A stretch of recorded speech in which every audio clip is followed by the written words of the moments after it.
ಮಂತ್ರಿಗಳು ನಮ್ಮ ಹತ್ರ ಬರಲಿ, ಫ್ಯಾಕ್ಟರಿ ಮಾಲೀಕರು ಬರಲಿ, ಸರ್ಕಾರ ನಮಗೆ ಸಹಾಯ ಮಾಡಲಿ ಅಂತ ಕಣ್ಣಲ್ಲಿ ಎಣ್ಣೆ ಬಿಟ್ಕೊಂಡು ಕೂತು ಕಾಯೋ ಬದಲು ರೈತರೊಂದು ಸಣ್ಣ ಕೆಲಸ ಮಾಡಿಬಿಡಬಹುದು.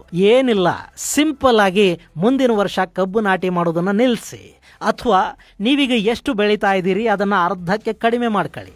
100 ಟನ್ ಬೆಳೆಯೋ ರೈತ 50 ಟನ್ಗೆ ಇಳಿಸ್ಲಿ, 10 ಟನ್ ಬೆಳೆಯೋ ರೈತ 5 ಟನ್ಗೆ ಇಳಿಸಿ ನೋಡಿ.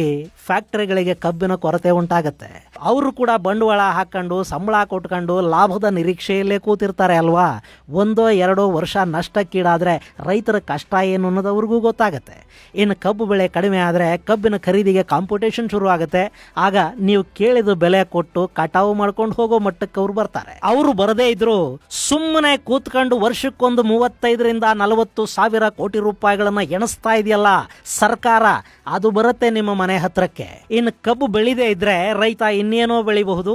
1-2 ವರ್ಷ ಕಬ್ಬಿಗೆ ರೆಸ್ಟ್ ಕೊಟ್ರೆ ಪ್ರಪಂಚ ಮುಳುಗ್ ಹೋಗೋದಿಲ್ಲ. ಆದ್ರೆ ಸಕ್ಕರೆ ಕಾರ್ಖಾನೆಯಲ್ಲಿ ಸಕ್ಕರೆ ಮೊಲಾಸಿಸ್ನೇ ತಯಾರು ಮಾಡಬೇಕು. ಅವರು ಆ ಫ್ಯಾಕ್ಟರಿಗಳಲ್ಲಿ ಭತ್ತ ಕೊಟ್ಟೋದಿಕ್ ಆಗೋದಿಲ್ಲ.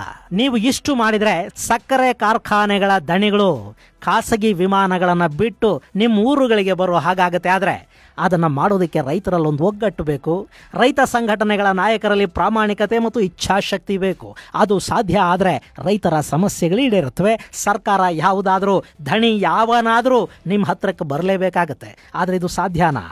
ರಾಜ್ಯದ ರೈತರು ಯೋಚನೆ ಮಾಡಬೇಕು. ಹಾಗೆ ಇದು ಕೇವಲ ಬೆಳಗಾವಿಯ ರೈತರ ಪ್ರತಿಭಟನೆ ಮಾತ್ರ ಆಗಿ ಉಳಿಬಾರ್ದು. ಕಬ್ಬು ಬೆಳೆಯುವ ಇನ್ನಿತರ ಜಿಲ್ಲೆಗಳ ರೈತರು ಕೂಡ ಬೆಳಗಾವಿಯ ರೈತ ಸಹೋದರರ ಜೊತೆ ಸೇರಲಿ. ಅವರಿಗೆ ಎಲ್ಲ ರೈತರ ಬೆಂಬಲವೂ ಸಿಗಲಿ.